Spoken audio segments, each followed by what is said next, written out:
또한 일부 학자들은 가나안이 술에 취한 할아버지 노아를 상대로 변태적인 정욕, 즉 동성애 행위를 했다고 합니다.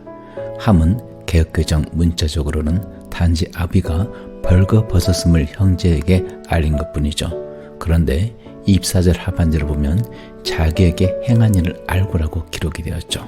이는 단지 고자질한 것만이 아닌 노아에 대해서 저주를 받을 만한 어떤 구체적인 일을 노아에게 행했다라는 뜻이 될 수가 있는 것입니다. 창세기 9장입니다. 노아가 농사를 시작하여 포도나무를 심었더니 포도주를 마시고 취하여 그 장막 안에서 벌거벗은지라. 가나안의 아버지 함이 그의 아버지의 하체를 보고 밖으로 나가서 그의 두 형제에게 알리매. 개역개정에는 함이 어쩌다가 아버지의 하체를 본 것처럼 기록이 되었지만 함이 아버지의 하체를 그냥 어쩌다 보니 본 것이 아닙니다. 원어에서 보면 이 구절은 발가벗은 외음부, 즉 아비의 생식기를 주목해서 보았다라는 뜻을 가지고 있죠. 실수로 본 것이 아니고 아버지의 하체를 검사하고 관찰하고 주목을 하며 본 것입니다. 그는 이것으로 끝나지 않고 아비의 수치를 두 형제에게 알리는 경박스러운 행동까지 취하였죠. 24절입니다. 노아가 술이 깨어 그의 작은 아들이 자기에게 행한 일을 알고 이에 이르되 가나안은 저주를 받아 그의 형제의 종들의 종이 되기를 원하노라 하고. 창세기 기록상 가장 최악의 저주가 선포되는 순간입니다. 그냥 종이 아니죠. 종들의 종입니다. 노아는 자신의 손자인 가나안이 저주를 받아 종들의 종이 되기를 원한다라고 하는데, 이런 저주는 최악의 상태를 가리키는 것으로 가장 천대를 받는 노예를 뜻하는 것입니다. 아무리 그래도 이 구절은 이해하기가 쉽지가 않습니다. 아들이 혹 아버지에게 심각한 잘못을 하는 경우에 그러면 안 되겠지만 그 아들에게 저주의 말을 할 가능성이 있다고 합니다.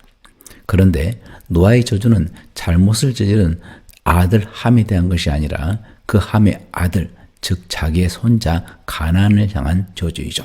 저는 세상 살아가면서 이해하기 어려운 것 중에 하나가 있었는데, 그것은 바로 자기 손주를 자기 자녀보다 더 사랑스러워하고 심지어 휴대폰 배경사진으로 가지고 다니면서 손주가 자라는 모습을 다른 사람들에게 자랑하는 것입니다.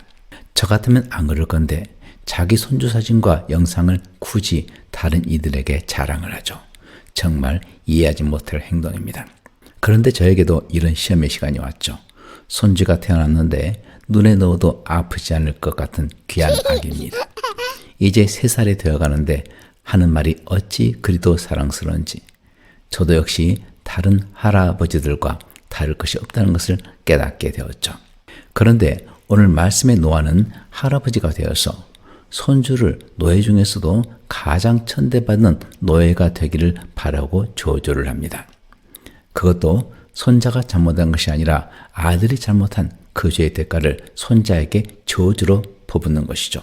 함을 저주하지 않고 손자를 저주하는 이유에 관하여 많은 해석이 있는데 그 중에서 대표적인 3가지의 해석을 보겠습니다. 첫 번째로, 이 성경에는 기록이 되어 있지 않은데 다른 문헌을 보게 되면 함이 노아의 벌거벗은 모습을 보게 되는 원인 제공을 그의 손자인 가나안이 제공했기 때문이라고 합니다. 함의 아들 가나안이 먼저 노아의 벌거벗은 모습을 보고 그것을 아비인 함에게 폭로하였고, 가나안 역시 함과 같은 도덕적으로 문란한 삶을 살고 있었기 때문에 노아가 손자인 가나안을 저주하였을 수 있습니다. 두 번째로, 24절에서 아들은 히브리어로 벤이라고 하는데 이 단어는 아들로 해석도 되고 후손 및 손자를 뜻하는 단어이기도 합니다. 일부 학자들은 가나안이 술에 취한 할아버지 노아를 상대로 변태적인 종욕, 즉 동성애 행위를 했다고 합니다. 함은 개역개정 문자적으로는 단지 아비가 벌거벗었음을 형제들에게 알린 것뿐이죠. 그런데 24절 하반절을 보면 자기에게 행한 일을 알고라고 기록이 되었습니다. 이는 단지 고자질한 것만이 아닌 노아에 대해서 저주를 받을 만한 어떤 구체적인 일을 노아에게 행했다라는 뜻이 될 수가 있는 것입니다. 잃어볼 때 술에 취해 누워있는 노아를 손자가 할아버지를 추행했다는 근거가 될 수도 있는 것이죠. 그리고 세 번째로 비교적 성경 말씀에 근거한 해석을 한다면 다음 말씀에 주목해야 됩니다. 창세기 9장 1절입니다. 하나님이 노아와 그 아들들에게 복을 주시며 그들에게 이르시되 생육하고 번성하여 땅에 충만하라. 창조주 하나님이 노아와 세 명의 아들들에게 복을 주셨습니다. 창조주 하나님이 복을 주셨는데 피조물인 사람이 그 복을 감히 저주로 바꿀 수는 없는 것이죠. 이것의 좋은 본보기를 민수기에서 볼 수가 있습니다. 모압 왕인 발락이 애언자인 발람으로 하여금 이스라엘을 저주하라고 했지만 금은 보화를 다 주어도 발람은 이스라엘을 저주하지 못하고 오히려 축복을 하였습니다. 그리고 이렇게 말을 합니다. 민수기 23장 8절입니다. 하나님이 저주하지 않으신 자를 내가 어찌 저주하며 여호와께서 꾸짖지 않으신 자를 내가 어찌 꾸짖으랴. 그렇습니다. 노아의 세 아들들은 하나님이 복을 이미 주신 자들이기 때문에 노아가 아무리 화가 났다 할지라도 하나님이 복 주신 사람을 저주할 수는 없었던 것입니다. 하지만 함의 아들인 가나안은 자기 아들이 아닌 손자이기 때문에 저주하는데 문제가 없을 수 있는 것입니다. 여러분은 아비의 수치를 자세히 확인하고 캐어 묻고 그 부끄러움을 자랑하듯이 상대방에게 말해버리는 함과 같은 비방의 사람입니까?